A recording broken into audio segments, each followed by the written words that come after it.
শুভ দুপুর বন্ধুরা, শুভ দুপুরের আজকের খাওয়া দাওয়া নিয়ে চলে এসেছি।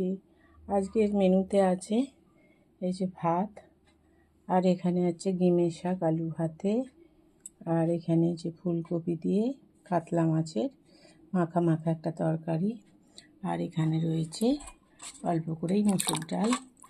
আর ওই একই ফুলকপি আলুর তরকারি থেকে ছোটো মেয়ে যেহেতু মাছ খায় না, তার জন্য ডিম দিয়ে বানিয়েছি।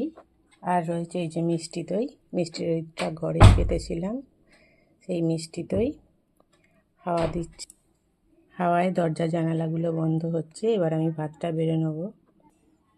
ভাতটা আমার বাড়া হয়ে গেছে। ভাত, আর এখানে একটু মিষ্টি দই, ডিমের শাক আলু ভাতে, আর মাছের তরকারি, ডাল। বন্ধুরা, আজকের মেনুগুলো কেমন হয়েছে একটু কমেন্টে জানাবেন। ভালো